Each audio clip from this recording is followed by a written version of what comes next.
cornerback tandem of all time. Hanford Dixon and Frank Minifield.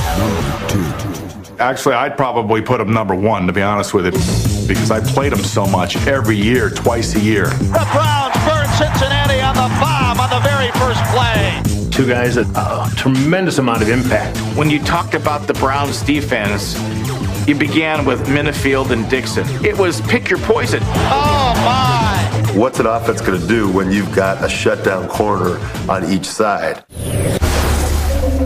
Frank Minifield and Hanford Dixon were perfectly cast in their city.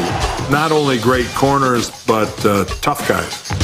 They were, in many ways, the personality of that defense. Look at the surroundings, the fans, the noise. This crowd can't get enough. The weather. We have a heat wave here at the stadium today with a wind chill factor of about 5. Frank Minifield and Hanford Dixon fired up Cleveland's faithful fans in the mid-'80s.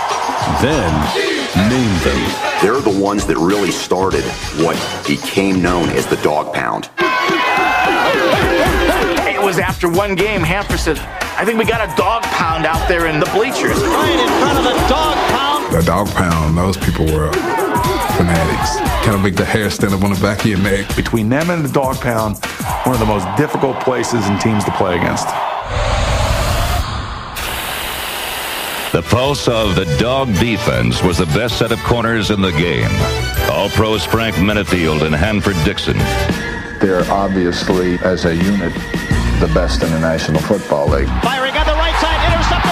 Hell of a job, defense! Hell of a job! They weren't dominant because of their athletic greatness. They were dominant because of their mental will. The thing that enables them to be effective is their personality, their attitude.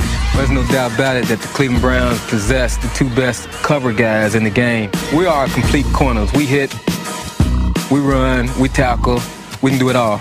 These guys were man-to-man. They dogged receivers. They were in-your-face cornerbacks. These two guys would push the contact rules to the absolute limit. And I remember, Sam Weiss just screaming at the wide receivers in practice. No, you're not going to play that! They're going to eat you up. Oh, no! They're going to take you down. And if they were playing today, they wouldn't be playing because it would be a flag on every play. That's a hell of a job by our defense again. Dixon tormented wide receivers at the line of scrimmage. There's no place you could have thrown that ball.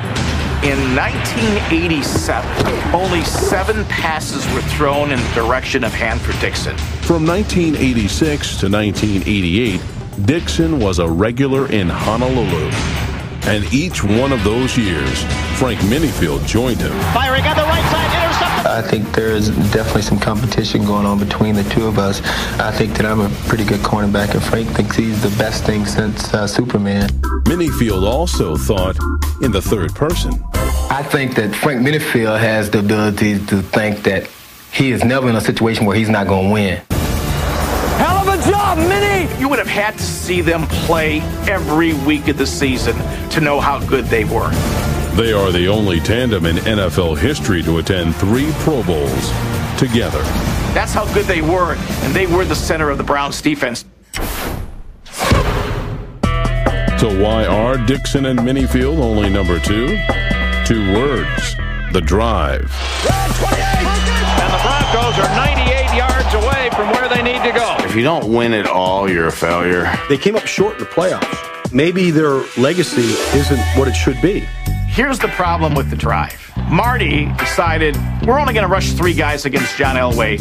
Even the best cornerbacks in the world Was wide open in that soft middle. can't cover a wide receiver forever. Fires over the middle, touchdown. And that's what happened in the drive.